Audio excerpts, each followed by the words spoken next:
Listening to Happiness Breeds Success and Money. Listen for main ideas. Page 175. Welcome back. You're listening to Pause for Thought with Brian Thompson. Today's subject is money, money, money.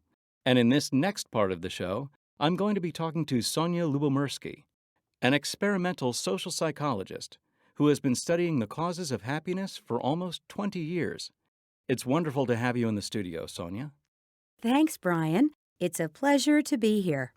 Now, Sonia, let me ask you the obvious question first. What have you discovered in all those years of research? What is it that makes people happy? Could it be money? Well, Brian, not money exactly, but I'll get to that in a minute. Until a few years ago, if you had asked me what makes people happy, my answer would have been, it's relationships, stupid. That is, I always responded that our personal relationships, the strength of our friendships, family, and other close connections, have the greatest influence on happiness. So, I was very surprised when two other researchers and I conducted an analysis of 225 studies of happiness. I wholly expected to discover that social relationships, more than anything else, would be both causes and consequences of being happy. However, what I found was something rather different. There is something much more important than relationships: work. Work makes us happy? That is surprising. How? The evidence, for example, demonstrates that people who have jobs with independence and some variety, and who show creativity and productivity, are significantly happier than those who don't.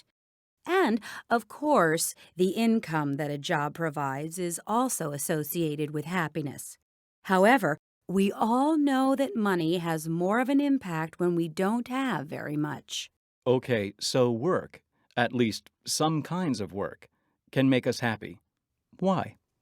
Because work provides us a sense of identity, structure to our days, and important goals in life.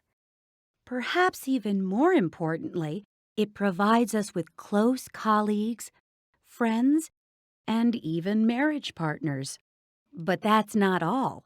Studies reveal that the relationship between happiness and work goes both ways.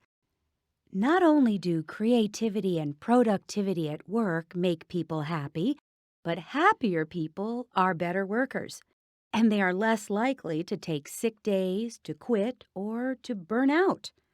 The most persuasive data regarding the effects of happiness on positive work outcomes come from scientific studies that follow the same people over a long period of time. These studies are great. For example, people who report that they are happy at age 18 have better jobs by age 26. And the happier a person is, the more likely she will get a job offer, keep her job, and get a new job if she ever loses it.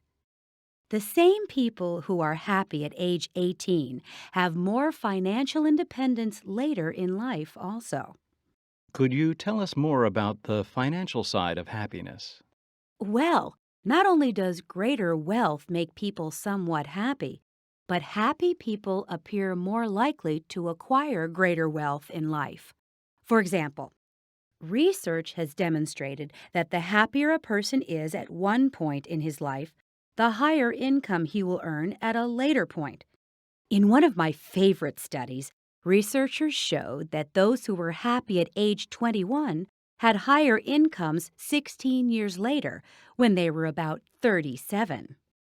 But before we find yet another reason to wish we were very happy, consider what the research on happiness and work suggests. The more successful we are at our jobs, the higher income we make, and the better work environment we have, the happier we will be. This increased happiness will contribute to greater success, more money, and an improved work environment, which will lead to greater happiness, and so on and so on. So, what you're saying, Sonia, is that if we are happy, we are more likely to get a job we like. And if we have a job we like, we are likely to make more money. I wonder if our listeners find that to be true in their own lives. Let's go to our first caller this evening and find out. Joanna in Chicago. Joanna, welcome to Pause for Thought.